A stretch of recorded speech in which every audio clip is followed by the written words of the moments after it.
Hi, step one is to find a sponsored role in the UK. I'm going to show you a method of doing this. Let's have a look. You go to Indeed.com. Now on Indeed, if you go to the advanced job search, you can type in tier 2 sponsorships.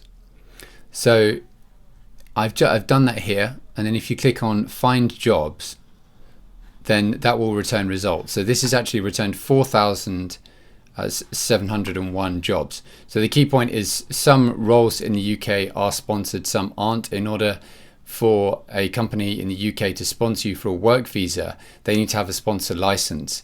So this actually helps filter out those who don't. So let me just give you an example. If we click on the second one, this is a senior net developer. If we scroll down to see where it's picked up this keyword,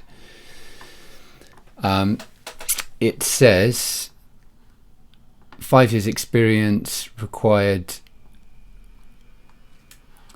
and let's just have a look. Yeah, it says this company are able, it's grammatical error on their part, to provide tier 2 sponsorship. So if you tick the boxes for this role, then please feel free to get in touch and apply. So that indicates to you then that you can apply for that role, and it's not going to be a waste of your time. Now, of course, using Indeed.com, you can also type in other things, like let's just say you're an IT developer. If I put in developer, then I'll get a narrow range of roles. In fact, there's only 21 roles. So that's really interesting. Now, I'm not suggesting that tier 2 sponsorship will capture everyone. You might be able to find some other keywords, but by going to the advanced job search and then using this exact phrase field, tier 2 sponsorship will get a good deal of them. Let me know in the comments below if you find any even more pertinent keywords. So if we go down, next one is application developer. Let's just see where this is picked up. Tier 2 sponsorship.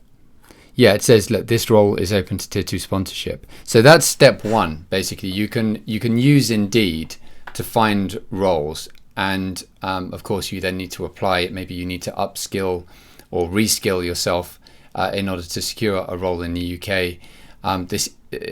Unless they're shortage occupation roles, then they'll still have to go through a advertising process for considering other candidates in the UK.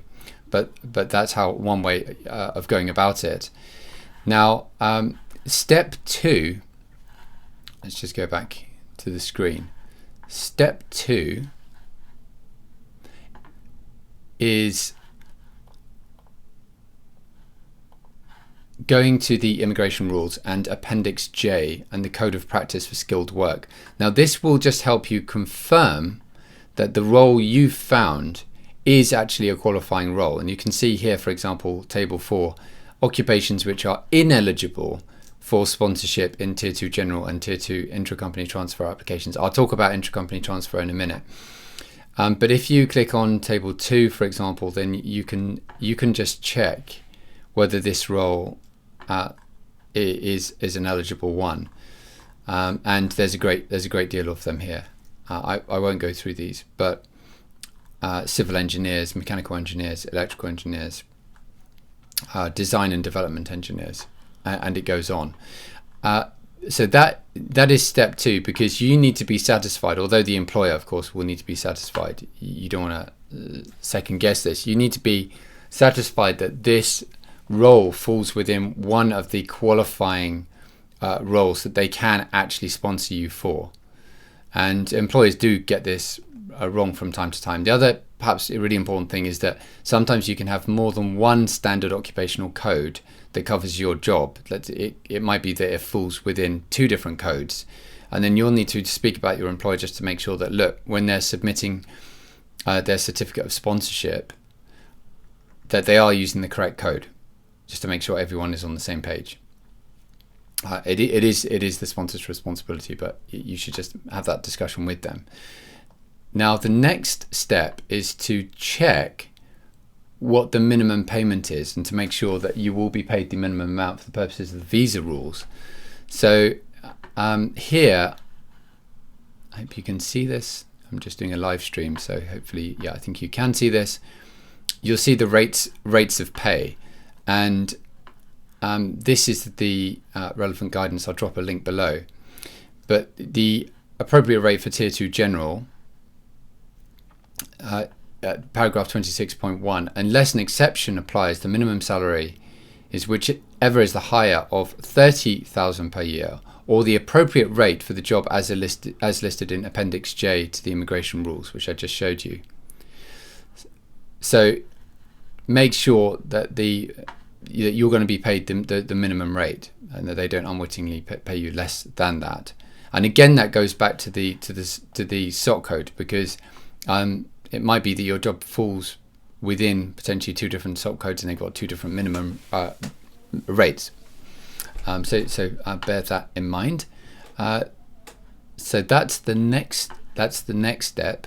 Step 4. Step 5 is checking that the Tier 2 and Tier 5 register of sponsors actually includes your prospective employer.